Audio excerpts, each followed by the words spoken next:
So, what is reading? Well, we can take quite a broad definition of reading or being a reader. So, it might be about reading words, it might be about comprehension, it might be about opening a book to enjoy that book or to escape into a different world.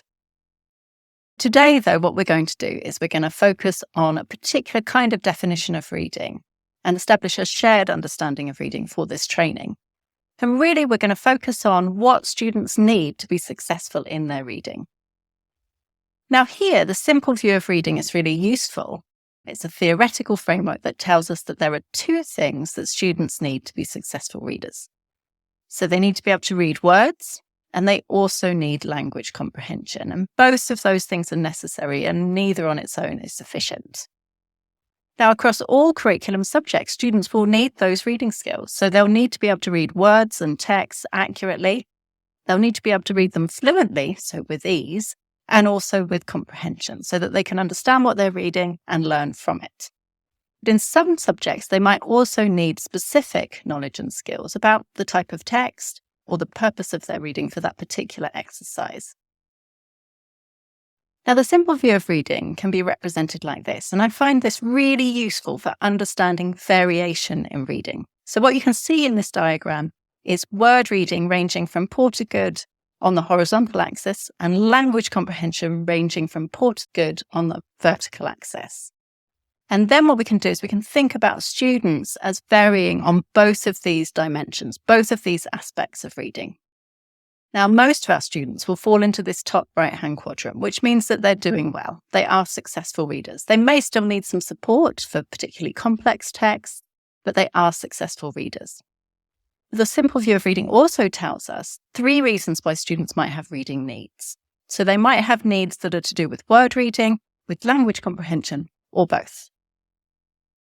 Now, a different way of representing the simple view of reading is the reading comprehension house that you can see here. And this is really useful because it gives us a sense of the complexity of reading. And it also tells us a little bit more about the knowledge and skills that underpin successful reading, and therefore what the pressure points or barriers to successful reading might be. So what you can see here is the roof, which is reading comprehension. And underpinning that, you've got word reading and language comprehension. Now that's, of course, the simple view of reading.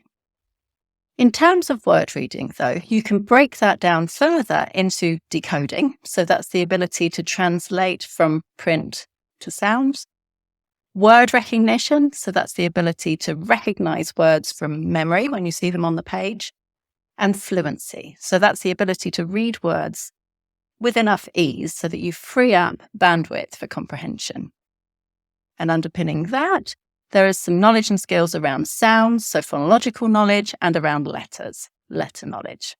On the other side of the reading comprehension house, on the language comprehension side, you can see that language comprehension is underpinned by being able to make inferences, being able to monitor your comprehension so you know when it's going well or when it's not going well, and knowledge about text structure.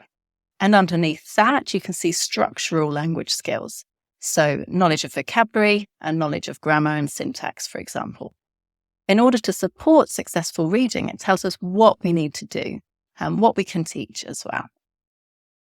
Now, the simple view of reading is simple, but it's really effective. So it helps us to understand the variation in reading that we're going to see in the classroom, and therefore to plan our classroom practice.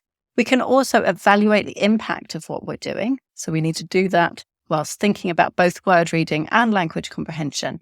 And it helps us to identify needs and make sure that they are aligned to tiered support.